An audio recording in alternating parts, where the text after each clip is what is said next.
ఇక భట్టి ఇంట్లో చోరీ బెంగాల్లో ఇద్దరు దొంగలు అరెస్ట్ అంట 2.2 లక్షల నగదు బంగారం స్వాధీనం విదేశీ టూర్లో బట్టి విక్రమార్క ఉంటే ఆయన ఇంట్లో దొంగలు పడ్డారు. తెలంగాణ ఉప ముఖ్యమంత్రి బట్టి విక్రమార్క ఇంట్లో దొంగలు పడ్డారు. ప్రభుత్వంలో టాప్ 2 ప్లేస్ లో ఉన్న బట్టి ఇంట్లోనే దొంగలు పడడం ఇప్పుడు సంచలనంగా మారింది. ఆయన ఇంట్లో నుంచి భారీగా నగదు బంగారు ఆభరణాలు దోచుకెళ్లినట్టు సమాచారం. బంజారాయిల్స్ రోడ్ నెంబర్ 14లోని డిప్యూటీ సీఎం బట్టి విక్రమార్క ఇంట్లో చోరీ జరిగింది. ఈ దొంగతనంపై పోలీసులకు ఫిర్యాదు చేయగా కేసు నమోదు చేసి దర్యాప్తు చేపట్టారు. నిందితుల ఆచూకీ కోసం గాలించగా వారంతా పశ్చిమ బెంగాల్లో ఉన్నట్టుగా గుర్తించారు. నిందితులను ఖరగ్పూర్ రైల్వే స్టేషన్ లో బెంగాల్ పోలీసులు అరెస్ట్ చేశారు. నిందితులు బీహార్ కు చెందిన రోషన్ కుమార్ మండల్ ఆ తర్వాత ఉదయ్ కుమార్ ఠాకూర్ గా గుర్తించారు. వీరు వద్ద నుంచి స్వాధీనం చేసుకున్నట.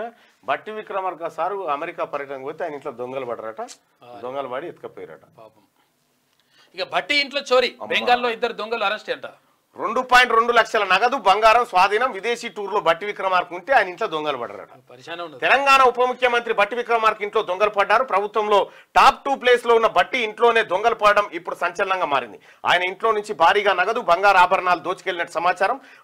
బంజారాయిల్స్ రోడ్ నెంబర్ 14లోని డిప్యూటీ సీఎం బట్టి విక్రమార్క ఇంట్లో చోరీ జరిగింది. ఈ దొంగతనంపై పోలీసులకు ఫిర్యాదు చేయగా కేసు నమోదు చేసి దర్యాప్తు చేపట్టారు. నిందితుల ఆచూకీ కోసం గాలించగా వారంతా పశ్చిమ బెంగాల్లో ఉన్నట్టుగా గుర్తించారు. నిందితులను ఖరగ్పూర్ రైల్వే స్టేషన్ లో బెంగాల్ పోలీసులు అరెస్ట్ చేశారు. నిందితులు బీహార్ కు చెందిన రోషన్ కుమార్ మండల్ ఆ తర్వాత ఉదయ్ కుమార్ ఠాకూర్ గా గుర్తించారు. వీరు వద్ద నుంచి స్వాధీనం చేసుకున్నట.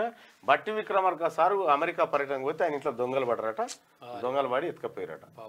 క్యూ న్యూస్ ఛానల్లో పనిచేయటకు అనుభవం గల సీనియర్ వీడియో ఎడిటర్స్ కావాలను సంప్రదించవలసిన నెంబర్ 8688926084.